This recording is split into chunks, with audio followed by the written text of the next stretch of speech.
প্রকৌশল পেশাজীবীদের সমস্যা নিরসনে ৬ সদস্যের একটি কমিটি গঠন করেছে সরকার। কমিটির সুপারিশ না আসা পর্যন্ত আন্দোলন স্থগিত রাখার ঘোষণা দিয়েছেন সংশ্লিষ্টরা। দুপুরে সচিবালয়ে এক সভায় এই সিদ্ধান্ত হয়। সভা শেষে কমিটির প্রধান বিদ্যুৎ উপদেষ্টা মোহাম্মদ ফাউজুল কবির খান বলেন, পেশাগত বিরোধ নিরসনে কার্যকর সমাধান বের করতে এই কাজ করবে কমিটি। এদিকে দেশব্যাপী ডিপ্লোমা প্রকৌশল শিক্ষার্থীদের আন্দোলনে জনদুর্ভোগের সৃষ্টি হয়। খান আলামিন জানাচ্ছেন বিস্তারিত। রাজধানীর তেজগাঁওয়ের সাতরাস্তা পূর্ব ঘোষিত কর্মসূচি পালন করতে ব্যস্ততম এই সড়ক অবরোধ করে পলিটেকনিক ইনস্টিটিউটের শিক্ষার্থীরা। আগের ৬ দফার পাশাপাশি নতুন করে ডিপ্লোমা প্রকৌশলীদের প্রকাশ্যে গুলি করে হত্যার হুমকি, প্রকৌশল সেক্টরে পেশাগত সমস্যা নিরসনের লক্ষ্যে গঠিত অসম কমিটি প্রত্যাখ্যান এবং ডিগ্রি প্রকৌশলীদের ৪ দফা দাবির প্রতিবাদ জানায় তারা। গুলি করে এবং কুপিয়ে হত্যা করার যে হুমকি দিয়েছে, যারা দিয়েছে তাদের পর্যাপ্ত শাস্তি চাই। আমার কোর্সের নাম ডিপ্লোমা ইন ইঞ্জিনিয়ারিং, সেখানে আমি ইঞ্জিনিয়ার লাগাইতে পারবো না। 2024 সাল থেকে এই 10ম গ্রেড নিয়ে আন্দোলন করতেছি। আমরা চাই এটার একটা রায় দেওয়া হোক। যে রূপরেখা সরকার পক্ষ প্রকাশ করেছে তার দ্রুত বাস্তবায়ন করতে হবে।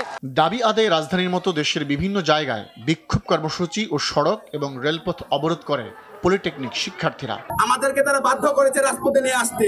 এদিকে প্রকৌশলী ও ডিপ্লোমা প্রকৌশলীদের দ্বন্দ্ব নিরসনে সরকার গঠিত কমিটি সচিবালয়ে অভিভাবকদের সঙ্গে বৈঠক করে। এতে বিদ্যুৎ উপদেষ্টা মোহাম্মদ ফাউজুল কবির খানের সভাপতিত্বে 4 উপদেষ্টা সহ কমিটির অন্য সদস্যরা উপস্থিত ছিলেন। বৈঠকে 6 সদস্যের আরেকটি কমিটি গঠনের সিদ্ধান্ত হয় আন্দোলন প্রত্যাহারেরও।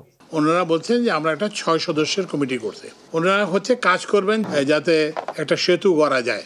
পারস্পরিক বিরোধী যে আছে সেটার মধ্যে কোথায় একটা একমত হওয়া যায়। এবং ওনারা এটাও প্রতিশ্রুতি দিয়েছেন যে ওই কমিটির সুপারিশ না আসা পর্যন্ত তারা আর কোনো আন্দোলন করবেন না। তিনি জানান, প্রকৌশলীদের পদবি ব্যবহারের 3টি বিকল্প নিয়ে বৈঠকে আলোচনা হয়েছে। কোন পদবিধারীরা কি লিখবেন এটা নিয়েও আমরা আলোচনা করছি।